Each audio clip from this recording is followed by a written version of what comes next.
Sessão ordinária do dia 3 de junho de 2019. Declaro abertos os trabalhos da presente reunião. Convido o senhor secretário, vereador William Heineck, para que faça a leitura da ata da sessão anterior. Boa noite a todos.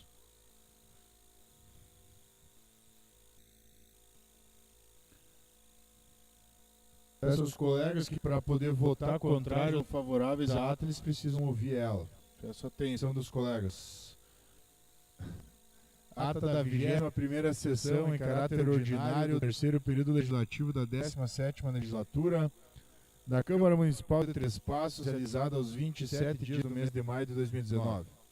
Aos 27 dias do mês de maio do ano de 2019, realizou-se o plenário da Câmara Municipal de Três Passos, em horário regimental, a 21ª sessão desse período legislativo, tendo estado presentes os seguintes vereadores: Arley Luiz Tomazoni, Edvânia Alcibaron, Flávio Bidzeuter, Ido Vilibaldo Roden, Ivo Ayrton Ziegel, Gilmar Maier, Jair Locatelli, Maria Helena Guelin Krumenauer, Rosane Cladir Antunes Nascimento, Vinícius Bindé Arbo de Araújo e William Matheus Heineck. Leitura e aprovação da ata da sessão anterior. Ata da 20ª sessão realizada no dia 20 de maio de 2019, em horário regimental e em caráter ordinário.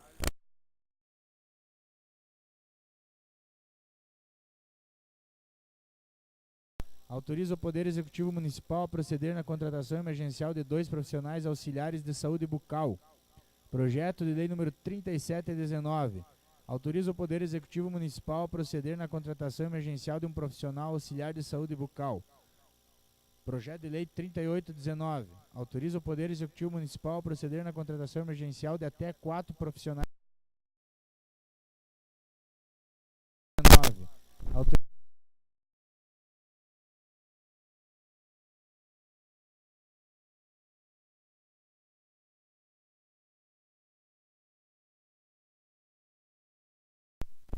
Projeto de Lei número 4119. Autoriza o Poder Executivo Municipal a proceder na contratação emergencial de 2 enfermeiros. Projeto de Lei 4219. Autoriza a contratação emergencial de 2 profissionais técnicos em enfermagem para atuarem junto às unidades de saúde do município. Projeto de Lei 4319, altera a Lei Municipal 5.326, de 20 de fevereiro de 2018, que autorizou o Poder Executivo Municipal a proceder na contratação emergencial de 2 profissionais auxiliares de farmácia. Projeto de Lei 4419, autoriza a abertura de licitação na modalidade concorrência para a alienação de bem público. Projeto de Lei 4519, autoriza o Poder Executivo Municipal a proceder na alteração da Lei Municipal 4.999, de 21 de outubro de 2014, que dispõe sobre a concessão de cesta básica aos agentes públicos municipais de Três Passos. Presença de representantes de entidades. Os engenheiros Marcos André Grebin, inspetor-chefe do CREA, e Luiz Araújo, agente fiscal, representantes do Conselho Regional de Engenharia e Agricultura do Estado do Rio Grande do Sul, falaram sobre os 85 anos de existência da entidade. Discussão e votação da matéria da ordem do dia. Projeto de Lei Complementar número 319, autoriza o Poder Executivo Municipal a proceder na alteração da Lei Complementar Municipal número 1, de 30 de dezembro de 1991, Código Tributário Municipal. Votação nominal, aprovado por unanimidade. Projeto de Lei número 3419, estabelece normas, competências e obrigações para a prevenção à proliferação de doenças transmitidas pelos vetores da febre amarela, febre chikungunya, zika vírus e dengue no município de Três Passos. Aprovado. Projeto de Lei 3519, dispõe sobre a concessão de cesta básica aos agentes públicos municipais do Instituto de Previdência do Servidor Público do município de Três Passos. Aprovado. Distribuição das matérias aos relatores das comissões permanentes. O vereador William Heineck, presidente da Comissão de Constituição e Redação, designou-se como relator para os projetos de lei 4019, 4119 e 4519. O vereador Jair Locatelli para os projetos de lei 4219, 4319 e 4419. E o vereador Flávio Abzoiter para os projetos de lei 3619, 3719, 3819 e 3919. O vice-presidente da Comissão de Orçamento e Finanças, vereador Ido Roden, designou-se como relator para os projetos de lei 3819, 3919, 4119, 4219, 4419 e 4519. E o vereador Arley Tomazoni como relator para os projetos de lei 3619, 3719, 4019 e 4319. Os trabalhos foram presididos pelo presidente, vereador Vinícius Bindé Arbo de Araújo, e secretariados pelo vereador William Matheus Heineck, secretário da mesa diretora, do que eu, William Matheus Heineck, determinei que fosse lavrada a presente ata, que após lida aprovada será assinada por mim e pelo senhor presidente. Coloco em votação a ata da sessão anterior. Vereadores favoráveis permaneçam como estão e os contrários se manifestem. Ata aprovada por unanimidade. Convido de imediato o senhor secretário, vereador William Heineck, para que faça a leitura do expediente. Correspondências recebidas, projeto de lei número 46/2019, mensagem retificativa ao projeto de lei número 45/2019, além de indicações e pedidos de providência.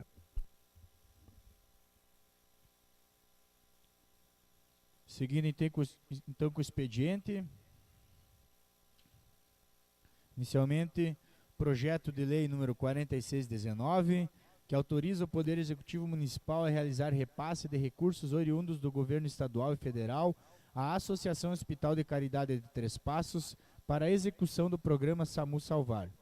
Esse projeto foi encaminhado em regime de urgência, por se tratar dos recursos já depositados junto aos cofres municipais, oriundos dos governos estadual e federal, referente a competências anteriores à vigência da Lei Municipal 5.425 de 19, que autoriza o município a realizar repasse de recursos ao programa SAMU Salvar, que precisam ser repassados à Associação Hospital de Caridade de Três Passos para execução do programa.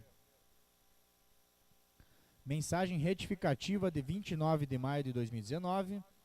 Senhor Presidente, dirijo-me a Vossa Excelência para solicitar-lhe as providências necessárias para que, por ocasião da discussão e votação do projeto de lei número 39 de 2019, o qual autoriza o Poder Executivo Municipal a proceder na contratação emergencial de 5 agentes comunitários de saúde, que o mesmo seja considerado com a seguinte redação: Autoriza o Poder Executivo Municipal a proceder na contratação emergencial de 4 agentes comunitários de saúde. Artigo 1º. Fica autorizado o Poder Executivo Municipal a contratar, em razão de excepcional interesse público, 4 agentes comunitários de saúde para atuação junto aos programas da Secretaria Municipal de Saúde. Parágrafo 4º. Para o exercício da função de que trata essa lei, o profissional deverá ter como requisito a escolaridade mínima prevista na mencionada Lei Municipal 4.475, de 5 de janeiro de 2011. Residir na área da comunidade em que atuar, desde a data da publicação do edital do processo seletivo público e haver concluído com aproveitamento curso introdutório de formação inicial e continuada. Parágrafo 5º. A atuação dos profissionais deverá ser dentro das microáreas número 10, 14, 18 e 23. Salienta-se que a exclusão da microárea 1 se dá em razão da reintegração judicial da servidora ocupante desse cargo. A mensagem retificativa propõe modificações que visam a aperfeiçoar a técnica legislativa e em nada alteram o conteúdo do projeto. Atenciosamente, José Carlos Anzileira Amaral, Prefeito Municipal.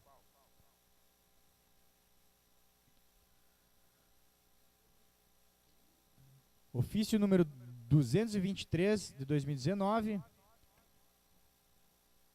Esse aqui, então, ofício que a Câmara Municipal de Vereadores, assinado o documento por todos os vereadores da casa, envia ao senhor Silvio Rissarte da Silva, diretor-geral do DAER, em Porto Alegre, Rio Grande do Sul. Em 30 de maio de 2019, senhor diretor-geral, a Câmara Municipal de Vereadores de Três Passos tem como objetivo, dentro de suas funções, trabalhar temas relevantes da sociedade.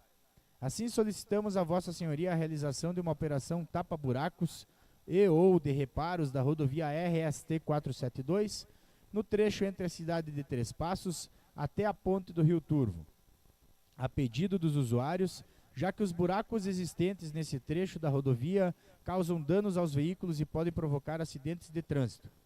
Solicitamos ainda a limpeza e poda do acostamento, porque o matagal está impedindo a boa visibilidade do motorista, inclusive das placas de trânsito e, por consequência, também pode causar acidentes de trânsito.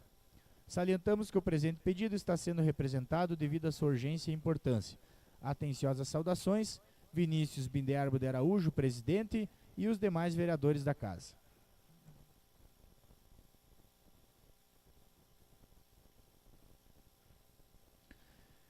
Mensagem retificativa de 31 de maio de 2019. Senhor presidente, dirijo-me a Vossa Excelência para solicitar-lhe as providências necessárias para que, por ocasião da discussão e votação do projeto de lei número 4519, o qual autoriza o Poder Executivo a proceder na alteração da Lei Municipal 4.999, de 21 de outubro de 2014, que dispõe sobre a concessão de cesta básica aos agentes públicos municipais de Três Passos, que o mesmo seja considerado com a seguinte redação. Artigo 1º. O anexo 1 da Lei Municipal 4.999, de 21 de outubro de 2014, que dispõe sobre a concessão de cesta básica aos agentes públicos municipais de Três Passos, fica alterado parcialmente de acordo com o conteúdo da nova redação do anexo 1. A mensagem retificativa propõe modificações que visam aperfeiçoar a técnica legislativa e em nada altera o conteúdo do projeto. Atenciosamente, José Carlos Anzileira Amaral, Prefeito Municipal. Excelentíssimo senhor Presidente da Câmara Municipal de Três Passos, Arley Tomazoni, vereador da bancada do PSDB, abaixo firmado, vem a presença de Vossa Excelência requerer licença para tratar de assuntos de interesse particular, sem remuneração, no período de 3 de junho de 2019 a 10 de junho de 2019, com base no artigo 20, inciso 2, do Regimento Interno da Câmara Municipal. Arley Tomazoni, vereador da bancada do PSDB. Pedido feito em 29 de maio de 2019.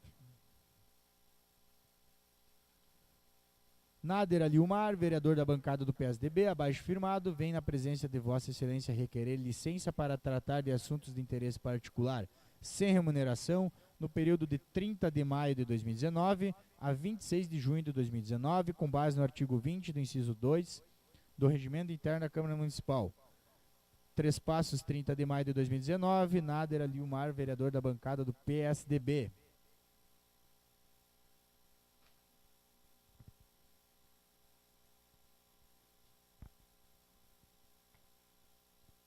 Pedido de providências.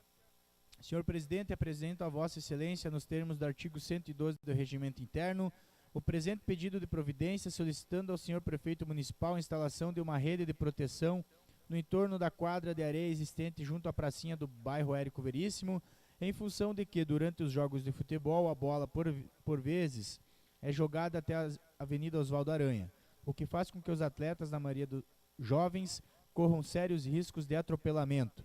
3 Passos, 30 de maio de 2019, William Heineck, vereador da bancada do PMDB. Sem mais, devolvo a palavra ao senhor presidente. Muito obrigado pela leitura do expediente, secretário da mesa diretora, vereador William Heineck. Passamos agora para a ordem do dia.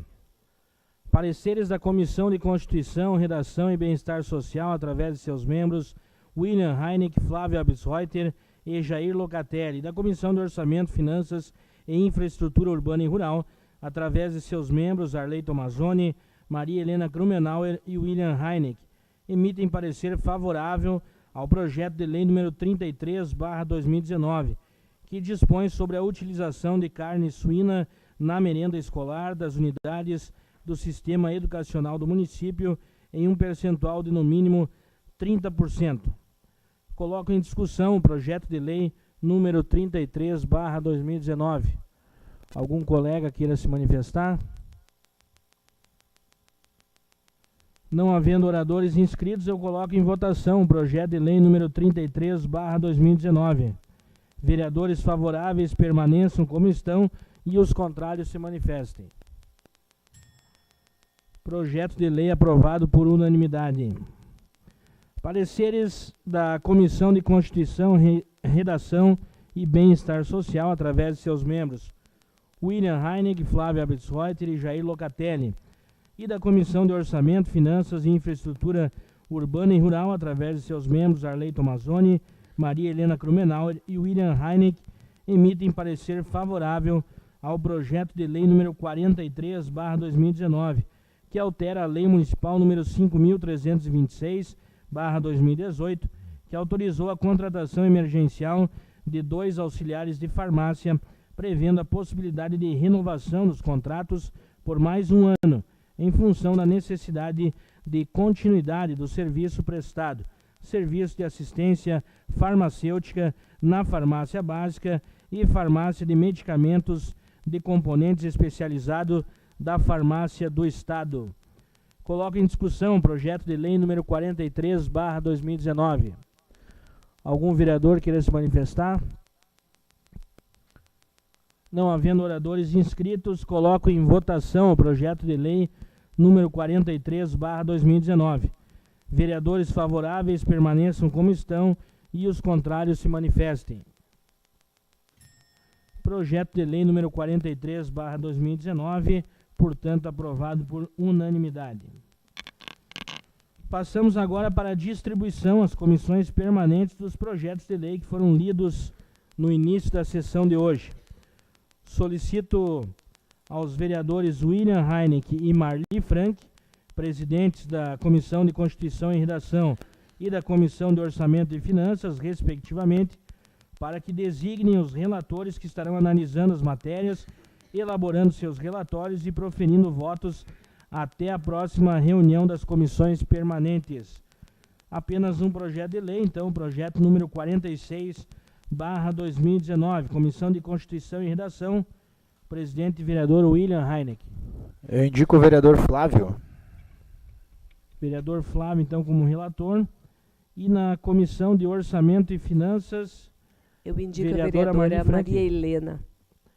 Vereadora Maria Helena, então, que fica indicada. Então vamos, senhor presidente, desculpa, o vereador Flávio não vai participar. Pode ser o vereador Jair.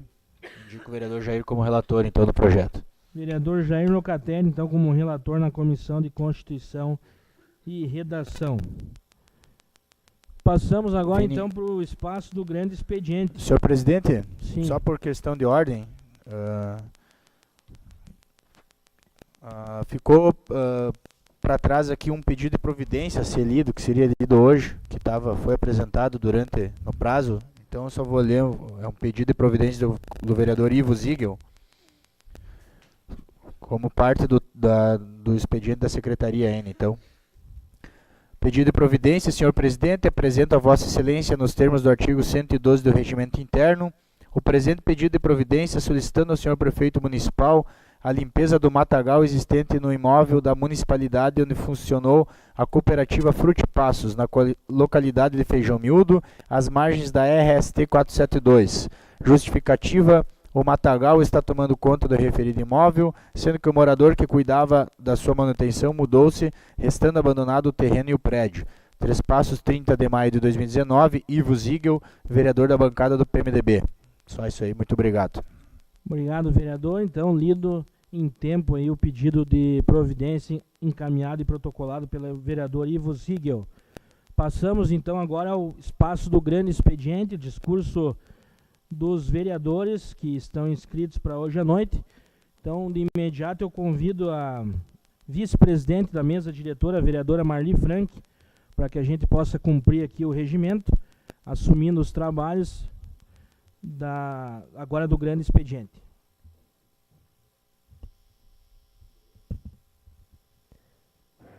Muito bem. Passo então a palavra para o vereador Vinícius Araújo, para que ocupe a tribuna.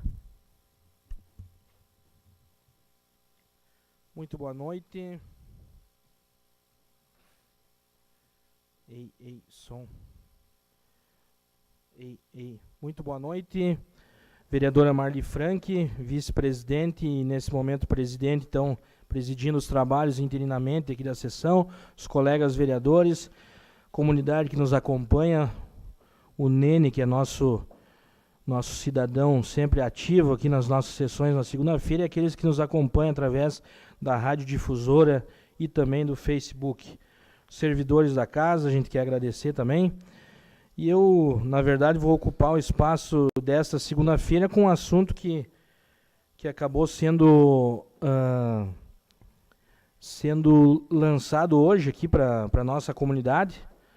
O prefeito José Carlos Amaral e também o secretário de Finanças do município, Lucas Neckel, e a procuradora do município, a Gessiana Sefrin, estiveram concedendo entrevista hoje na imprensa local e colocando alguns números aí, um quadro bastante alarmante na questão da saúde do nosso município, em função de que o governo do estado, agora na última semana, ou melhor, no dia 20 de maio, havia anunciado que estaria fazendo aí, então, um pagamento de débitos já passados, desde 2014 até o presente momento, débitos esses com as prefeituras aí do Rio Grande do Sul, em um montante aí de cerca de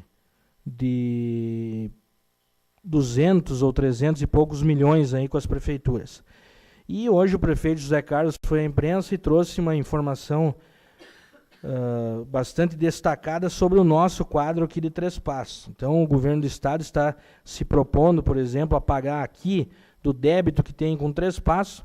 O débito hoje é de R$ 2.465.977 com a atenção básica aqui do município. Ou seja, não estão incluídos aqui a dívida que o estado possui com o Hospital de Caridade.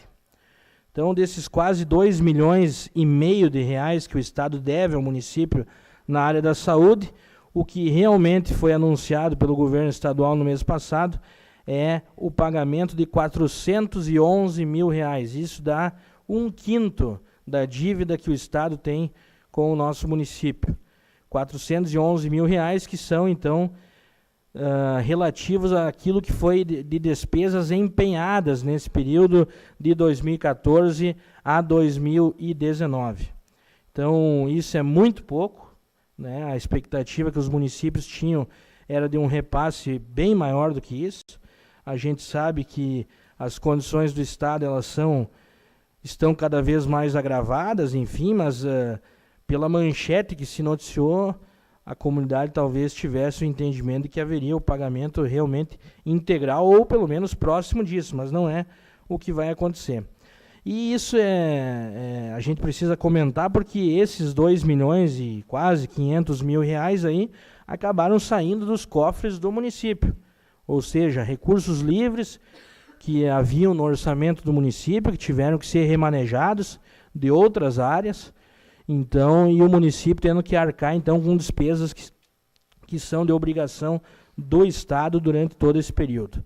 Para se ter uma ideia, R$371 mil com o custeio do CAPS, né, o Centro de Atenção Psicossocial, R$15 mil investidos em próteses dentárias, R$117 mil com a farmácia básica e diabetes, R$278 mil no fornecimento de fraldas, R$31 mil para oficinas terapêuticas, R$460 mil com a qualificação na atenção básica, R$42 mil que ficaram do programa Primeira Infância Melhor, que já nem existe mais no Estado, o PIM, R$1.070 mil do programa de atenção básica, R$188 mil atrasados do SAMU, R$238 mil do programa de saúde prisional, totalizando então os quase R$2,5 milhões.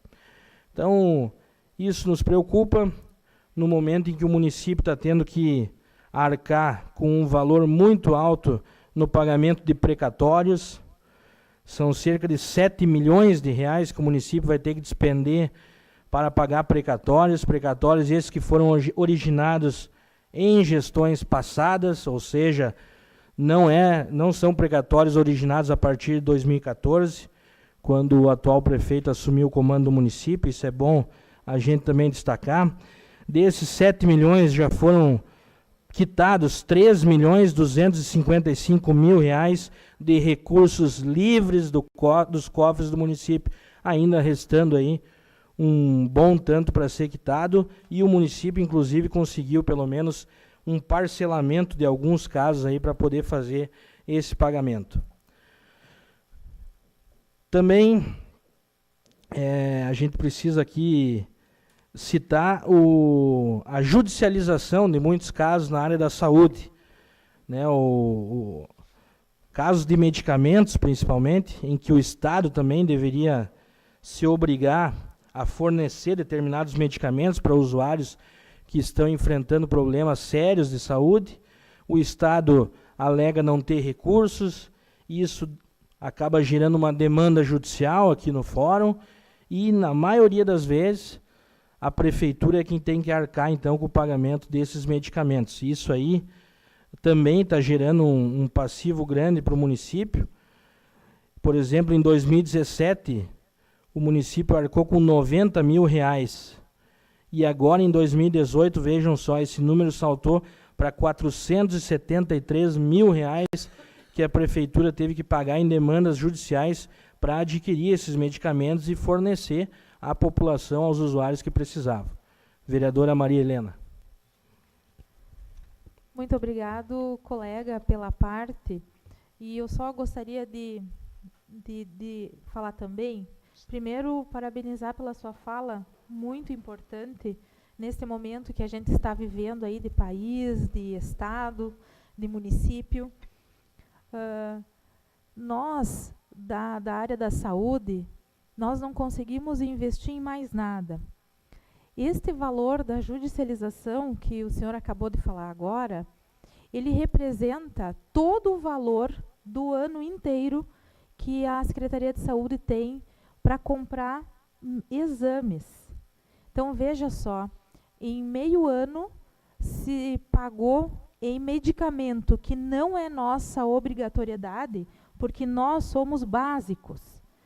E o que não é básico, o que é de uso contínuo, está na lei, que a obrigatoriedade é do Estado.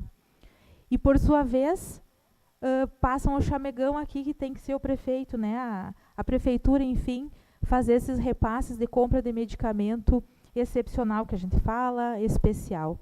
E ele consome todo o valor que a gente tem no ano para comprar exames que não se tem pelo SUS, exames, às vezes, que se tem pelo SUS, mas muito pouco, que não chega naquilo que a gente precisa para fazer um diagnóstico, para fazer um tratamento. Então, isso é muito preocupante, e eu venho acompanhando também todos os municípios do Rio Grande do Sul, todos eles estão apavorados. Municípios que têm 400 mil para receber, vai receber 79. Municípios que têm 1.900.000 vão receber 170. Três Passos tem 2 milhões e pouco, vai receber 400 e pouco. Então, da onde que surgiu o cálculo para pagar tão pouco? Aquilo que a gente tem provas que não veio mês a mês, os municípios vêm controlando isso. Isso é muito preocupante, parabéns pela sua fala. E nós, aonde nós vamos chegar? Daqui a pouco nós vamos ter que parar com tudo e só fazer o que o judicial está nos solicitando, e o Estado, por sua vez, não tem os recursos para repassar para os municípios. Isso é muito preocupante. Obrigado, vereador. Obrigado, vereadora Maria Helena, pela parte. A vereadora Maria Helena, que tem experiência, já foi secretária de saúde do município, é servidora da Secretaria de Saúde e convive muito bem com essa realidade. Então, nos preocupa muito esses dados que o prefeito trouxe junto com a sua equipe hoje, e dessa maneira cresce a importância também dessa casa poder estar sempre atenta a essa questão da saúde, através aí agora, nas próximas semanas, quem sabe, da criação, de fato, de uma comissão especial que trate da área da saúde do município, e que talvez não vá ter que se debruçar somente com a questão do hospital de caridade, que já é uma questão de complexidade, de difícil, mas que a casa está sempre se colocando à disposição para tentar mediar a melhor situação em função dessa grave crise financeira que atinge o hospital, mas que também essa casa possa, através dessa comissão especial, estar trabalhando essas questões a respeito desse passivo que o município tem com o Estado e que vem demandando um alto custo financeiro de recursos livres aí, que poderiam estar sendo, com certeza, investidos em outras áreas. E apesar dessas dificuldades, dessa pressão orçamentária financeira, o município ainda assim vem fazendo importantes investimentos na área de infraestrutura, e não se fala aqui apenas de infraestrutura com pavimentação de ruas, mas também houveram investimentos em escolas, em melhorias em escolas. Estão acontecendo uma série de ações por parte do município com recursos próprios, e isso demonstra, então, a responsabilidade, o planejamento e a seriedade com que a gestão trata essa questão orçamentária aqui para poder desenvolver as ações que são importantes para o nosso município. E é claro que a gente observa com preocupação isso, inclusive, vereadora Marli, nos últimos dias aí a gente vem acompanhando que lá no Congresso Nacional, inclusive, já há uma discussão para que se retire o mínimo que hoje é obrigatório pela Constituição, de 15% de investimento na saúde e 35%, se não me engano, na educação, né? E isso aí já está, inclusive, sendo discutido para que se retire isso da Constituição, esses mínimos aí. Imagina o caos que pode virar se nós não tivermos a obrigação dos entes em repassar esses números mínimos aí do orçamento para essas áreas essenciais para o desenvolvimento das nossas comunidades. Então, era esse o recado que eu gostaria de deixar aqui. A gente pode aprofundar esses números em outras sessões e também, inclusive, com a participação da equipe da Secretaria Municipal de Saúde aqui em outros momentos, para que a gente possa ter uma noção mais exata dessas dificuldades que o município enfrenta, mas que com muita responsabilidade vem conseguindo cumprir com o pagamento de fornecedores e de funcionários nessa área da saúde. Muito obrigado, uma boa noite a todos. Muito bem, nesse momento, então, eu repasso a palavra para o presidente para que retome os trabalhos. Obrigado, vereadora Marli Franck. Passamos agora ao próximo orador inscrito, o vereador Ivo Ziegel.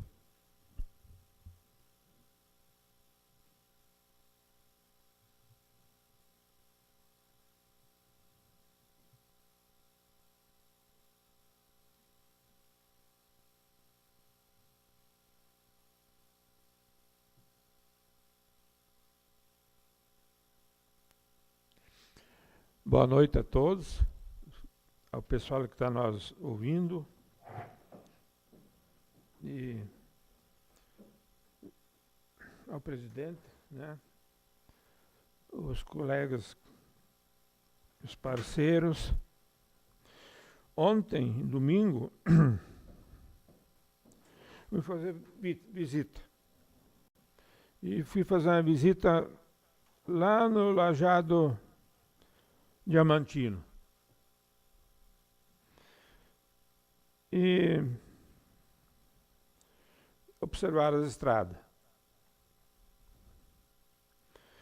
Está bem, falta em vários locais concluir o que está sendo feito. Pena que nas primeiras chuvas a água vem com tanta força que rompe o cascalho e passa a atravessar a estrada. Por que acontece isso? Eu estou falando aqui com certeza, porque eu estava lá no Parque de Máquinas um bom tempo. Tem uma solução só. O resto é tudo para pouco tempo. Está aqui o Ido e o Edvan, que são vizinhos do Pedro Mazzaropi. Pedro Mazzaropi, eu acho que é um dos mais antigos que mora lá na Frei Olímpio. Pelo menos a casa, desde guri, sempre foi igual. Nunca mudou, né? Aí eu disse para o Pedro, tu vai ter que me dar uma mão. Isso aí não dá mais. E nós estávamos naquela estrada ali para o Caxambu. E não tinha estrada pior para dizer que aquela. Isso era de metros em metros, era buraco, plágio e pedra. Aí era mesmo uma carreta agrícola, com o compressor em cima, e fomos estrada fora. Primeiro, as piores, detonar. Fomos detonar. Aí, às vezes pode pensar assim, não, é perigoso. Nós detonemos todo aquele tempo e não tem problema nenhum ter que saber a carga que vai carregar. Se carregar uma carga muito pesada, é lógico que vai dar problema, né? Mas o Pedro era um cara que tinha condições e conhecimento, né? Naquela época, o que hoje é um município, 3 municípios naquela época era um. E nós tínhamos que dar um jeito nas estradas. O Jaime Meirelles tinha um chiqueirão de porco ali no Caxambu. Descendo do Caxambu, hoje ele está aqui em cima. Cada chuva e aguenta o Jaime. Revoltado e nervoso. E aí com essa detonação, né, a gente conseguiu amenizar a situação e não teve mais tanto pedido. Com esse trabalho ia se diminuir demais também do usuário reclamar.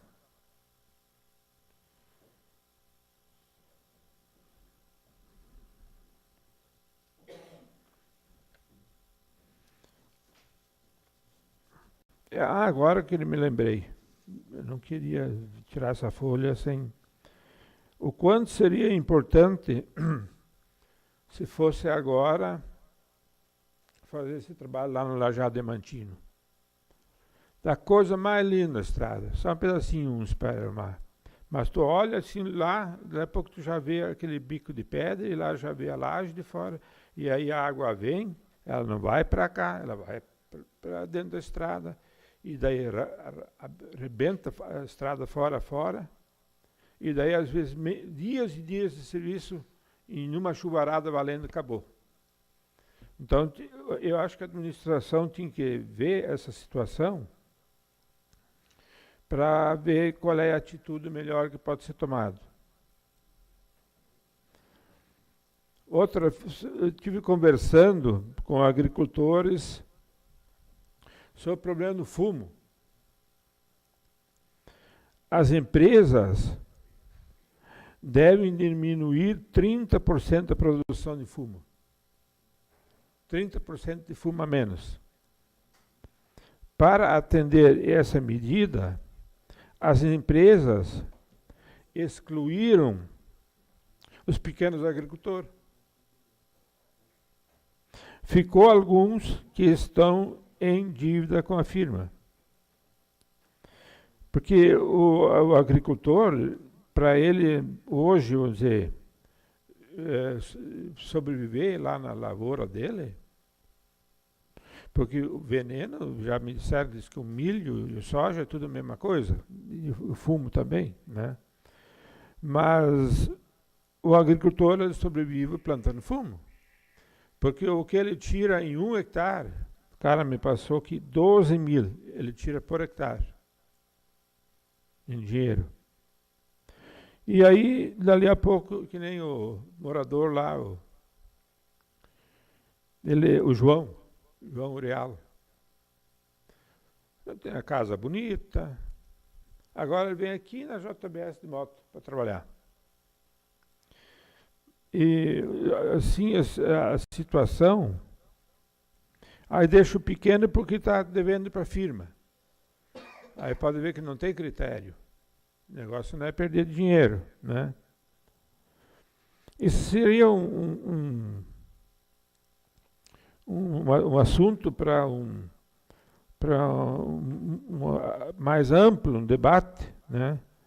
Um tema mais grande de discussão aqui, só relater alguns pontos sobre o mesmo.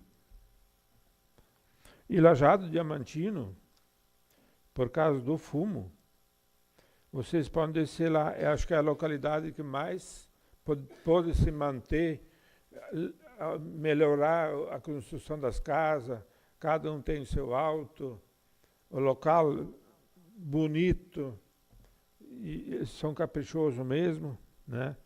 Mas não vem de graça, isso, tudo depende do serviço. Então, ontem passei conversando com eles, e eu disse, olha, eu posso ver uns riscos aí para vocês, e isso que eu estou lendo agora são coisas que eles falaram e eu fiquei gravando, né? Porque muitas coisas que eles me falaram nem está aqui. A última situação é uma que me deixou chateado. Das outras está tudo bem. É o matagal que tomou conta lá da escola. Aquela que vai lá para a Floresta e para Portela, onde está sendo discutido a agroindústria que vai ser criado lá. Parece que até ela já está em fase de recurso. Parece que é uma mulher que quer botar queijo e um homem que lá quer botar salame. Então está naquele rolo, né? Mas vai sair. Mas só que a estrada, o mato lá, o que morava lá, ele não ganhava nada, porque ele trabalhava no parque de máquinas igual. E assim ele trabalha no parque de máquinas e lá ficou totalmente abandonado, 8 meses mais ou menos que não se limpa mais. Lá tem aquela vassourinha que antigamente as pessoas usavam para varrer o pátio, era vassourinha. Tem vassourinha de 3 metros de altura lá, dentro. Capim, por tudo. Eu acho que lá não entrou mais ninguém. É parelho mato e mato. Chega a dar em tristeza de olhar aquilo lá. E se essa mulher, o homem, ganhar a licitação,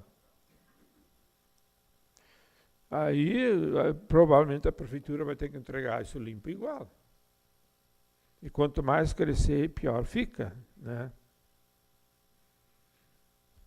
Aí eu escrevi lá, fiz um pedido de providência que o município efetue a limpeza e a manutenção daquele local, pois entendemos que o município que cobra de forma legal a limpeza e manutenção dos terrenos e propriedade dos particulares, também possa servir de exemplo, mantendo os terrenos públicos limpos. Que diz daí a segunda informação. Existe uma licitação em andamento que está em fase de conclusão. Seria isso aí, gente.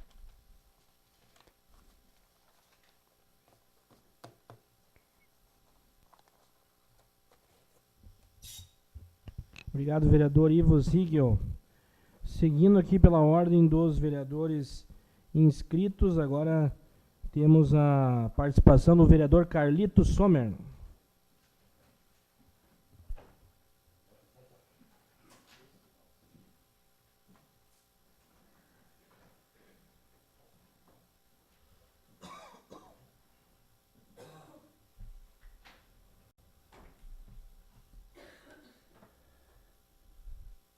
Boa noite, presidente. Boa noite aos demais vereadores. Boa noite aos ouvintes de casa. A minha saudação. Mas eu quero, para começar, tirar um pequeno gancho que o Ivo colocou aqui, a questão das estradas. Realmente, as estradas, muitas vezes, a gente fica com pena. As estradas são bem feitas, encascalhado, mas tem, porém, alguma coisa que não se faz, que tinha que ser feito, né? O desaguadouro dos lados, às vezes tem mato, tu anda assim, 500 metros que tem mato, é coisa mais fácil você abrir uma sarjeta ali que a água vai naquele mato, né? Porque muitas vezes, se é uma lavoura, o pessoal não aceita, né? Mas tem certos lugares que aceitam. Outra coisa, muita pedra. Eu acharia assim, que uma reta escavadeira deveria arrancar essas pedras. Poderia ser quase, nem que tivesse chovendo, podia fazer isso. Muitas vezes a estrada é patrolada, lá por cima daquelas pedras, aquelas cabeças de pedra que eles dizem, é colocado material. Mas a primeira chuva que lava aquilo lá, já está como estava antes, né? Então seria um pequeno trabalho, mas que daria um resultado muito grande lá para frente, que as máquinas não precisam ir tantas vezes, né? Então, claro, vamos torcer que o tempo vai melhorar, né? Que realmente as máquinas conseguem trabalhar, né? Porque os últimos 10, 14 dias foi alarmante a chuvarada que nós tivemos, e chuva forte, né? Então isso não é nada bom para as estradas, né? E a gente sabe que tem muitas estradas, quando chove muito, tem muitas estradas para fazer. Inclusive, aquelas que já foram feitas, também já quase teria que dar um retoque de novo, né? Então, por isso a gente fala sempre a estrada bem feita, né? Aonde pode acumular água, tem que ter uma saída para essa água sair fora da estrada. Daí nossa estrada vai durar muito mais tempo. A patrola não precisa retornar volta e meia. Mas eu, escutando atentamente também, aqui sobre a crise das prefeituras. São crises que a gente já previa, se falava muito na época da Copa do Mundo, onde o pessoal dizia muito: deixam vocês passar a Copa do Mundo, como vai ficar a nossa situação. Porque a Copa do Mundo deu muita despesa e deu mais um motivo a mais para que houvesse corrupção, né? Superfaturamento em estádios, construir um estádio onde nem time de futebol não tem. Me lembro, o Ido também um dia falou esse caso aqui, o Ido disse, e se isso não bastasse, o Brasil fez um vexame e levou 7-1, parece que o 7-0 da Alemanha, né? 7-1. Então, tudo isso reflete. E se isso também não bastasse a Copa do Mundo, logo se instalou o Mensalão, depois a Petrobras, né? Então, se isso não fizesse diferença, podia largar todos os ladrões, podia largar todos eles. Se isso não era para refletir no nosso país, né? Então, a sorte dos municípios é o quê?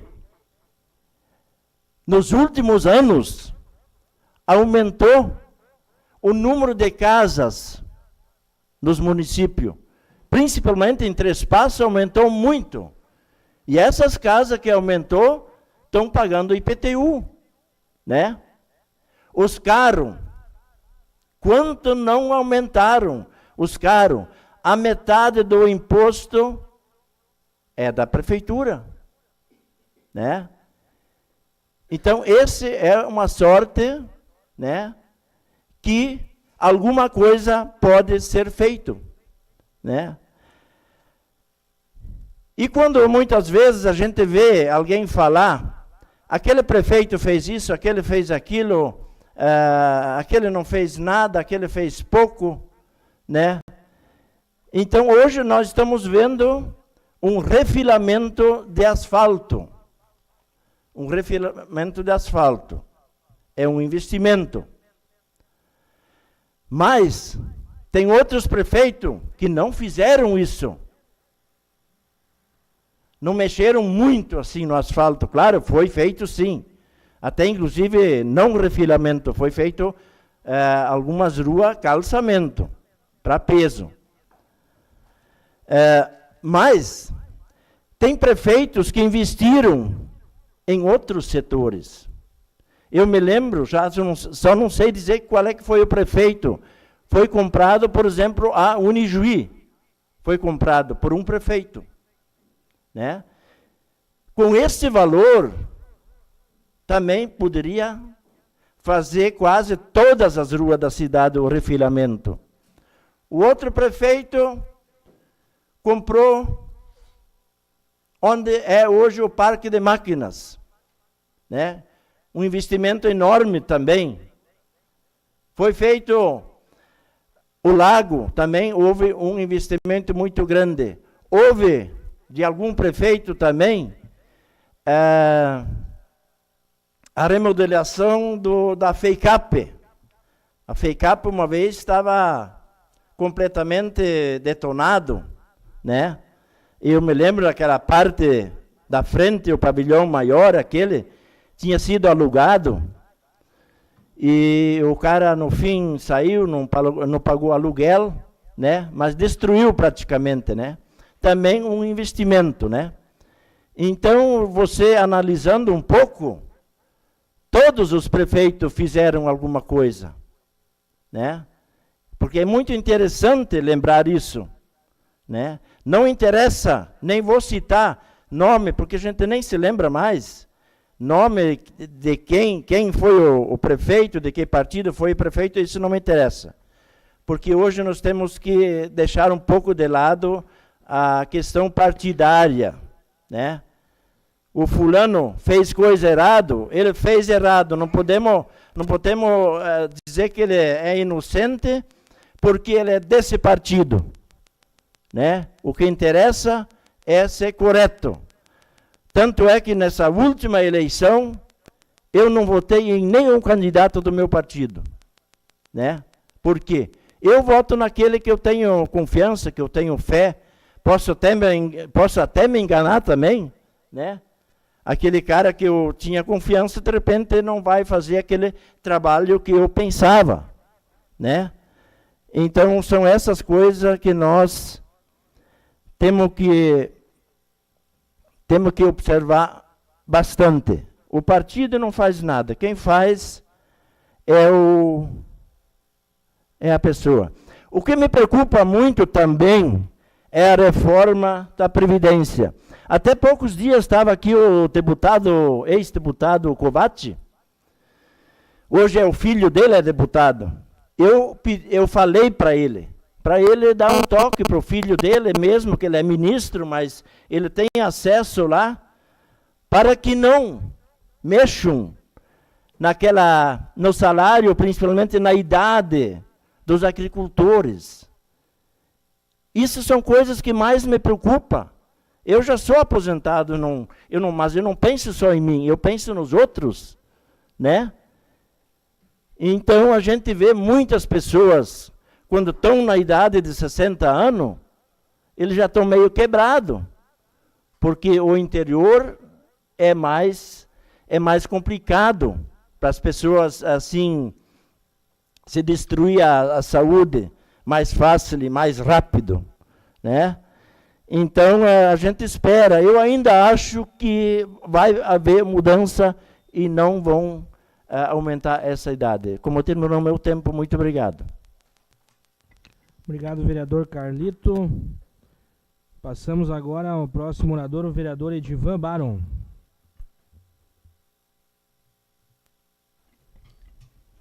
Senhor presidente, colegas vereadores, as pessoas que nos acompanham através da radiodifusora, através do Facebook. Muito obrigado pelo acompanhamento.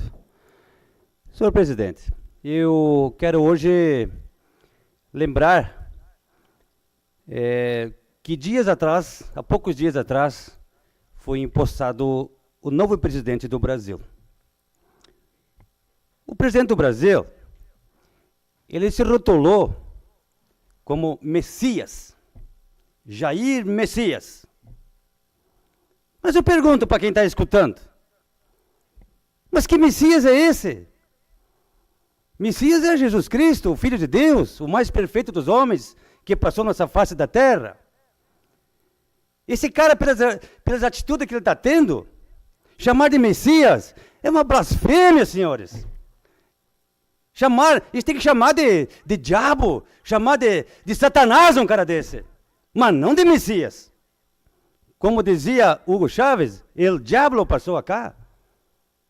Mas veja bem, senhores, um cara que batia no peito, um cara que criou um partido de fundo de quintal, um cara que disse que não se abraçava com ninguém, um cara que disse que iria governar o Brasil, queria mostrar como iria governar o Brasil. Mas que governo é esse? Vai lá fazer o sinal de continência para a bandeira americana. Mas, senhores, mas que momento nós estamos vivendo? Que turbulência é essa? Que presidente é esse, senhores? Que em 4, 5, 6 meses que lá está, não fez nada. Está cortando, dia a dia, cortando na carne, não dele, mas do pobre, do humilde, do trabalhador. Tirando a oportunidade do pobre sentar no banco de uma universidade.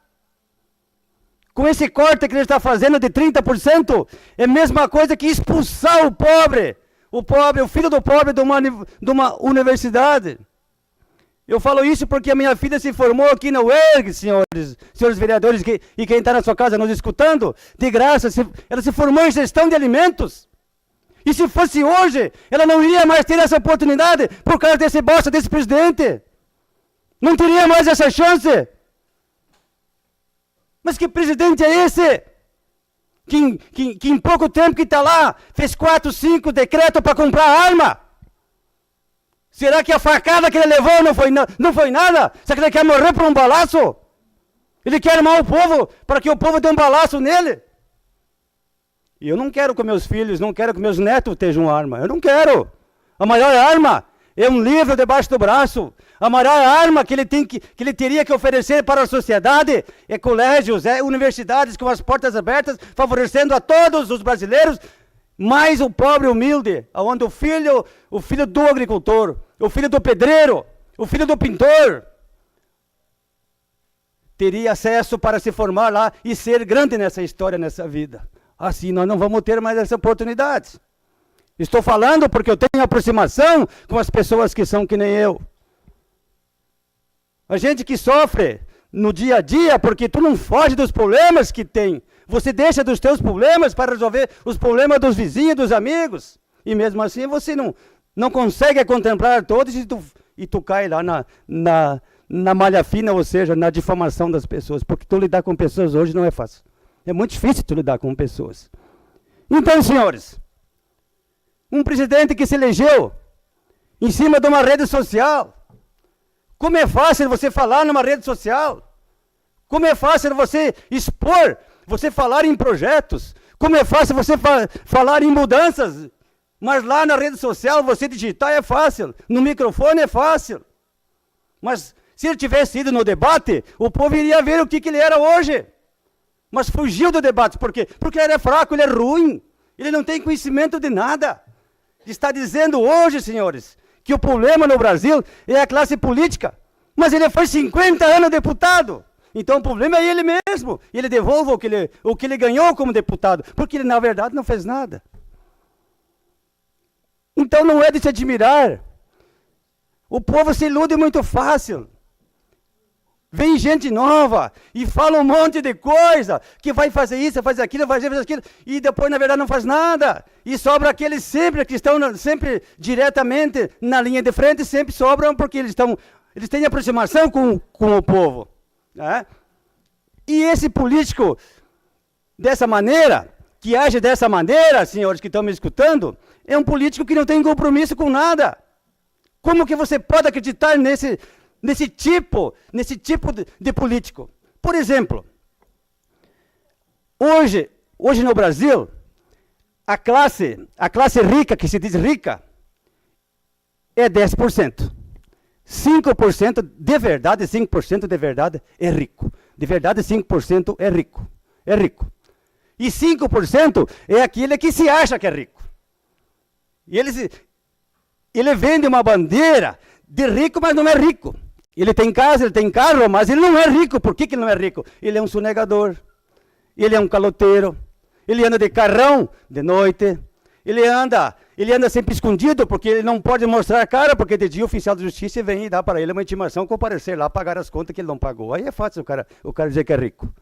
Mas esse tipo de político, voltando ao tipo de político, como que ele ganha? Como que ele se elege? De que maneira? De que maneira se ele foi só na rede social? Se ele não fez nada como deputado, não fez nada, nada. Seus filhos estão lá todos envolvidos nas maiores dos escândalos, pior do que os outros que tiveram. Dia a dia está aparecendo aquilo que eles sempre foram, corruptos, que nem os outros também. Então, como que o povo se ilude fácil? Como é que o povo se deixa se levar? Como é que o povo vota em qualquer um? De que maneira? Se eu falei que são 10% de rico, e a maioria da massa brasileira, o povão, é 80%, 90%. E como é que o povão vota num pilantra desse? De que jeito? Se ele é presidente é porque o pobre apoiou ele. Até o pobre se iludiu. O pobre ganhou casa e não votou em quem deu a casa. O pobre ganha Bolsa Família e não votou em quem criou a Bolsa Família. O pobre ganha rancho e não vota em quem ganha rancho. Ele prefere votar no rancho das últimas horas. E aí ele mesmo se ilude. De que maneira? De que jeito? Então, como que nós vamos mudar? Como é que nós vamos ter uma luz lá na frente? De que jeito? Como que vamos ter uma luz, vereadores? De que jeito? Como vão ter uma luz? Se o único caminho para mudar esse Brasil que está aí é a educação, educando as crianças. Mas como é que vamos educar se o cara cortou os recursos da educação? De que jeito? Se o cara entrou para mudar, ele piorou. Porque se nós não educarmos as crianças, nós não vamos ter um futuro na frente de jeito nenhum. Não há luz, vai ser essa escuridão que está aí de novo. A cada dia vai aparecer novas maneiras de roubar. Porque os caras eles são peritos nesses caminhos, não de fazer o bem, mas de roubar da sociedade. Eu não vejo mudança, a curto prazo nem a longo a gente não vê mudança, porque está aí a maior decepção. Esse Bolsonaro, para mim, ele é uma cópia autêntica, um charlatão que nem o Donald Trump.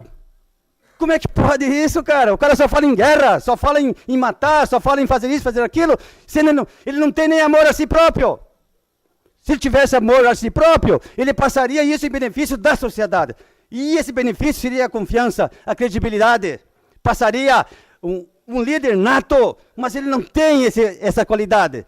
Ele tem que pagar 4, 5 assessores para corrigir de tarde as bobagens que ele fala de manhã. Ele fala uma coisa de manhã, de tarde ele tem que corrigir, e ele não sabe corrigir. Ele tem que pagar uns para corrigir os erros que ele fala de manhã, corrigir na parte da tarde. E veja bem,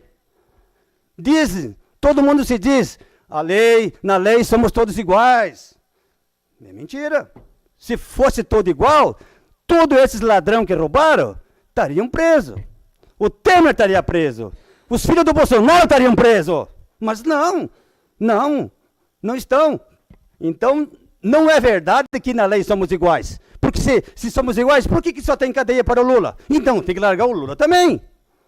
Não só prender um. Se todos roubaram, tem que prender todos. Não só um. Por que tem lei só para um? Por que só um está preso? Então, senhores vereadores, eu trago aqui aquilo que o povo fala na rua. Porque se fosse hoje uma eleição, esse cara não ganharia mais. Mas, infelizmente, o povo se ilude muito fácil. O povo o povo quer se enganar. Ele se deixa se enganar porque ele quer coisas novas, e essas coisas novas, esses fracassos que nós estamos vendo aí. Senhor presidente, muito obrigado por esse espaço e agradeço as pessoas que nos acompanham através do Facebook e da Rádio Difusora. Obrigado, vereador Edivan. Próximo orador inscrito, vereador Jair Locatelli.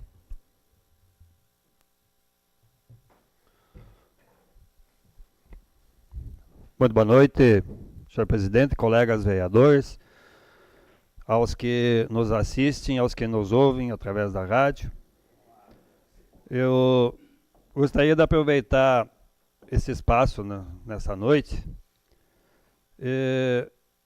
para abordar especialmente dois assuntos que eu considero de suma importância, que são atuais a nível de nosso município, a nível de região, talvez algum deles também.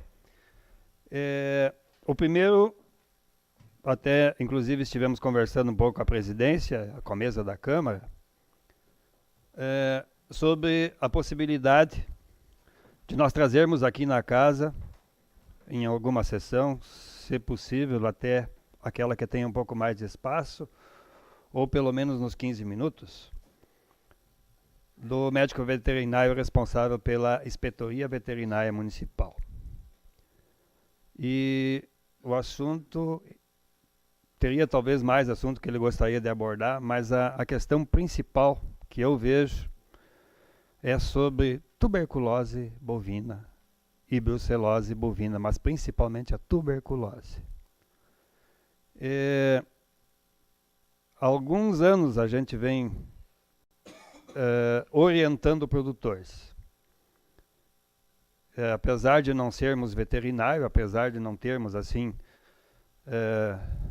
todo aquele conhecimento nessa área, mas nós temos a experiência e temos a visão e o que acontece no dia a dia. No nosso município, nos últimos anos e agora ultimamente, algumas propriedades tiveram que eliminar todos os animais. Essa doença, talvez nós trazendo ele com o seu conhecimento mais específico, vai nos clarear, principalmente porque a Câmara, essa nossa sessão, ela é ouvida principalmente no interior.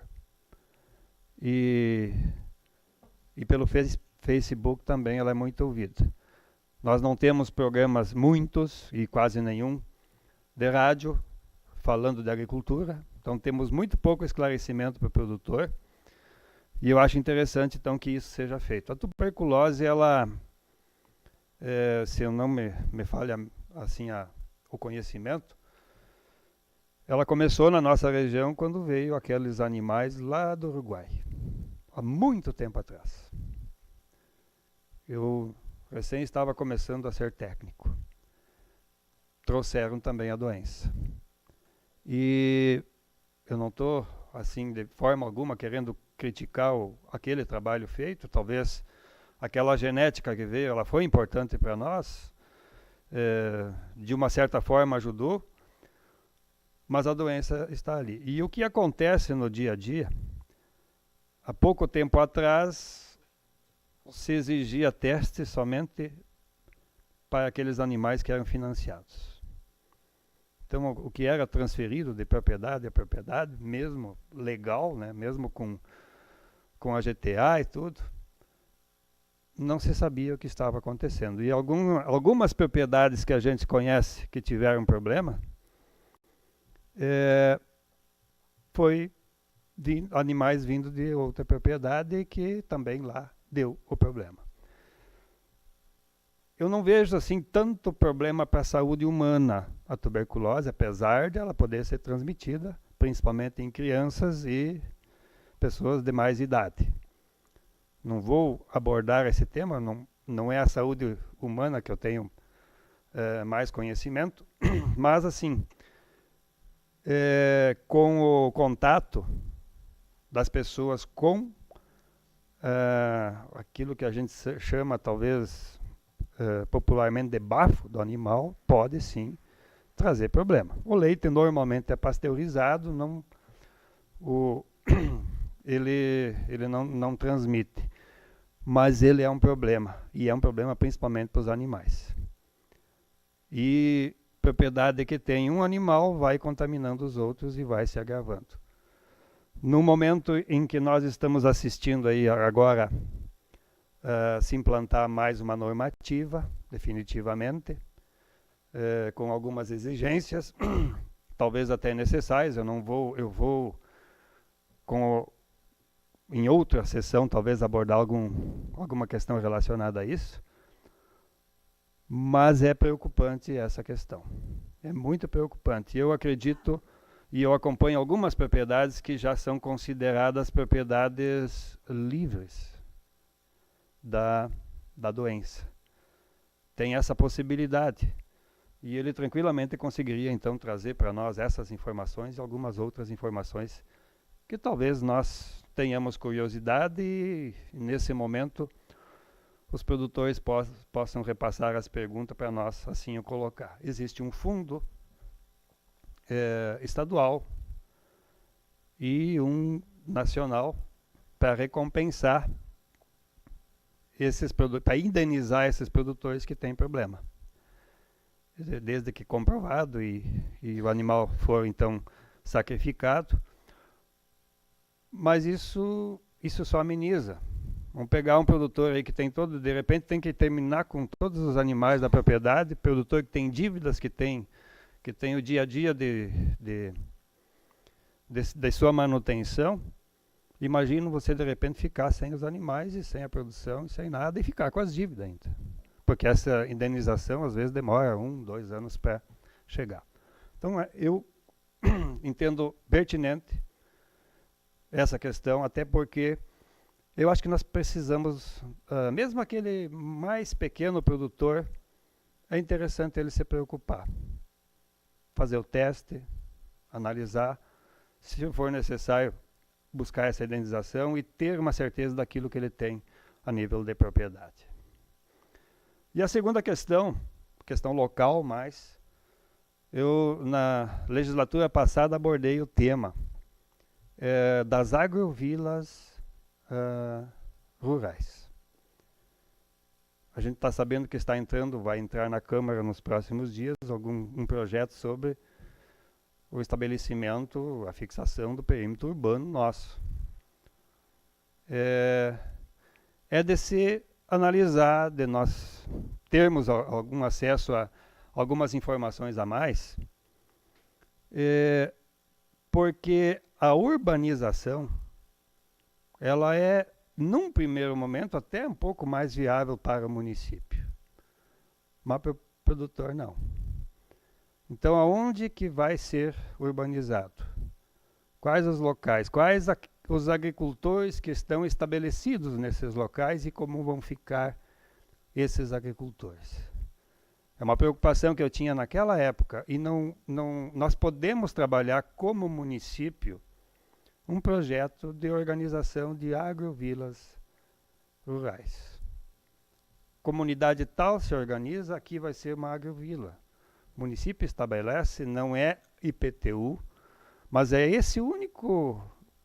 a única receita que o município deixa de ter, não vai ter, até porque não tinha, mas existem inúmeras vantagens de se trabalhar agrovilas. Não vai ser possível a gente frisar novamente hoje, Mas fica novamente a ideia para, de repente, nós começarmos a trabalhar. E talvez até visitar alguns locais, Paraná tem bastante, visualizar como funciona. Sou pena de nós amanhã, ou depois, logo aí, aquilo que eu disse já em alguns momentos nessa casa, nós vamos ter desenvolvimento na beira das RS, BR asfaltadas, né, aquelas famílias que se aposentam ou estão se aposentando, estão já no final, e que daí vão e compram aquela área para lazer, e porque é um pouco melhor de viver e tudo mais. Então, esse projeto que eu abordei na legislatura passada, quero levantar novamente, eu vou falar, à medida que a gente tem a oportunidade, um pouco mais sobre ele, porque é interessante.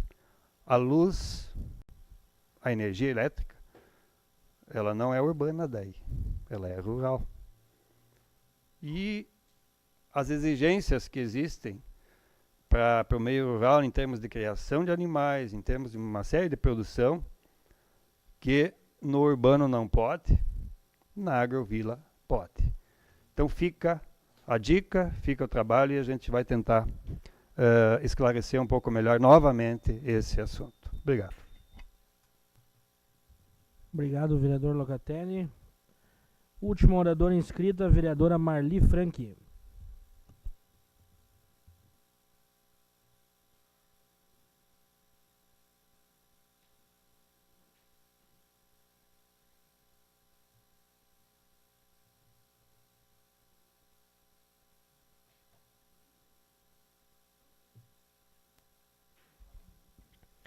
Boa noite a todos.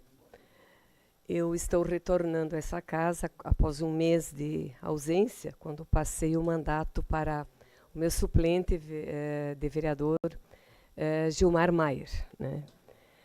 Muito bem. Eu quero iniciar minha fala lembrando o que foi dito aqui pelo vereador Vinícius, né? A preocupação que nós temos hoje com a falta de recursos dos nossos municípios, justamente aqueles recursos para assistir a população que mais precisa, né? A política econômica do governo Bolsonaro, ela é uma política que castiga os mais pobres, e castiga muito. Não gera renda, não gera emprego, e vai retirando conquistas, benefícios, né, concedidas já há muito tempo.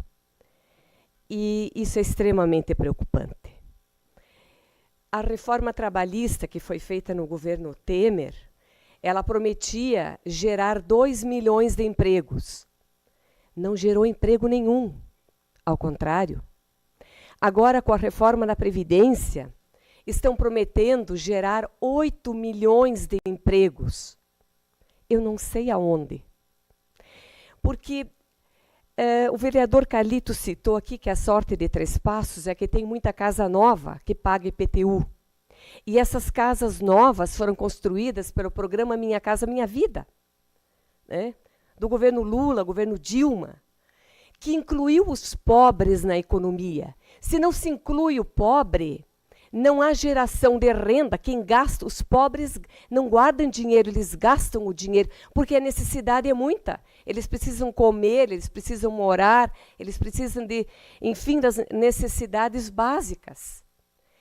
E o que esse governo está fazendo é retirar completamente os pobres da economia. Então não há geração de emprego. Nós temos hoje 14 milhões de desempregados.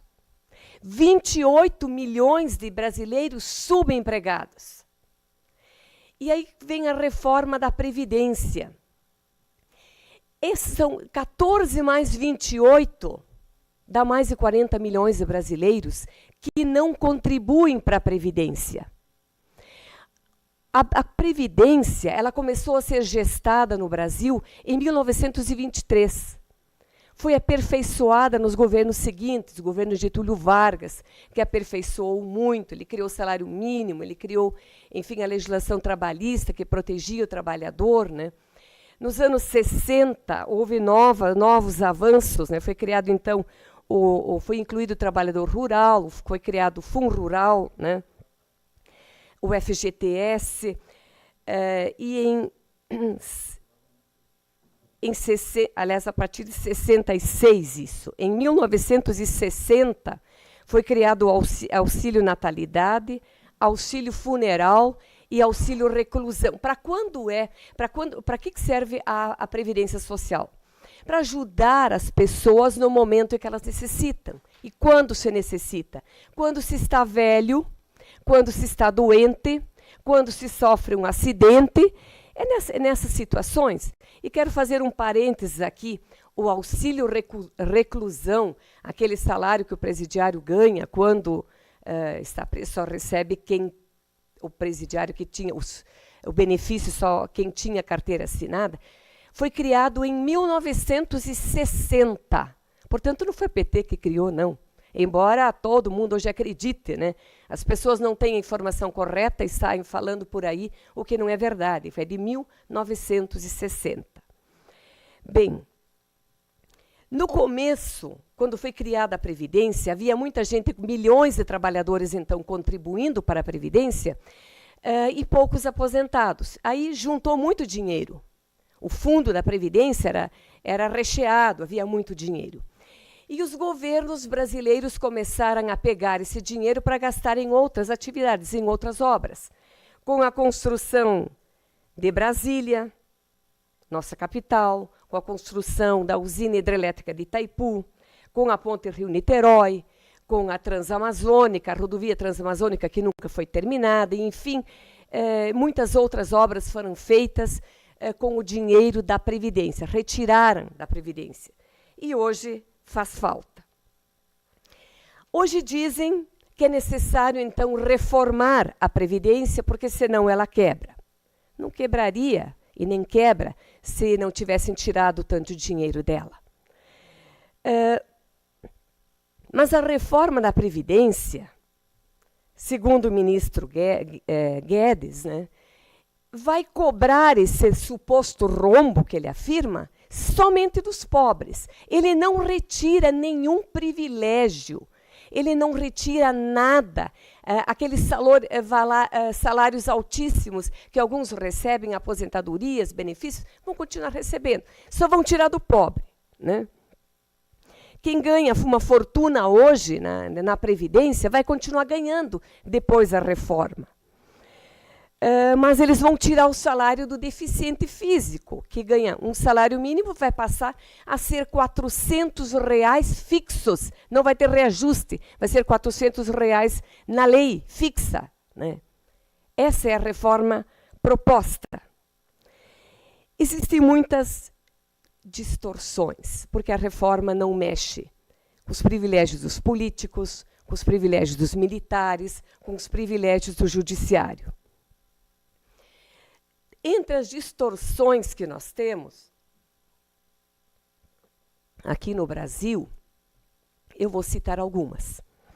No Brasil, nós temos 6 famílias que são donas da metade da riqueza do Brasil. 6 famílias. No mundo inteiro, entre todos os países do mundo, só o Brasil e a Letônia que não cobra taxas, não cobra taxação sobre os grandes lucros. Só o Brasil e a Letônia. Quer dizer, rico não paga, né?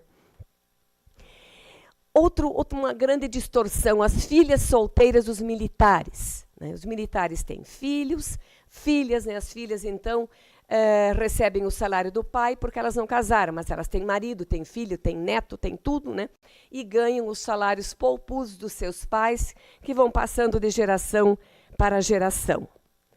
Tem um caso interessante, um general, foi no ano passado, um general que ganha uma fortuna, ele já bem velhinho, ele casou com a sua sobrinha e adotou a sua neta, para continuar recebendo o seu salário. Todo esse dinheiro sai da Previdência. Outra distorção. O trabalhador brasileiro, para trabalhar, muitas vezes precisa de carro, ele precisa da sua moto, precisa do ônibus, precisa, enfim. E para isso ele paga o IPVA. Agora, avião não paga IPVA. Jet ski também não paga. Iate não paga. Barcos de luxo não pagam IPVA. Por quê? Pobre paga, para trabalhar tem que pagar. Os ricaços não precisam pagar. São distorções. Aí o governo propõe um sistema de capitalização. Cada trabalhador vai contribuir sozinho, vai fazer um caixa para a sua aposentadoria. Num banco privado, num banco. É o sonho dos bancos. Porque imagine os trabalhadores brasileiros depositar o seu dinheirinho num banco, ele vai receber 0,5% de juro, talvez, quando muito. E o banco pega esse mesmo dinheiro e empresta para outros a 2%, 3%, 4% de juros. Imagine os lucros fabulosos que os bancos irão ter. Então, todo o sistema bancário, obviamente, é favorável à reforma da Previdência. Então, veja bem, uma outra distorção. Vou citar o exemplo do dono da Avan. A Avan é uma rede de lojas, né, que usa o símbolo dos Estados Unidos. Né? Ele deve 140 milhões à Previdência Brasileira. Ele renegociou a dívida dele para pagar em 115 anos. Em 115 anos. O trabalhadorzinho não consegue fazer isso. Os fazendeiros, os latifundiários, também não precisam pagar as suas dívidas com o Fundo Rural. Mas o pequeno trabalhador precisa. Né? Então, nós não somos contra a reforma da Previdência. Eu acho que a reforma da Previdência é urgente. Mas não essa do Paulo Guedes. Porque esta, né, perdoa os ricos e tira a aposentadoria dos pobres. Muito bem resumido.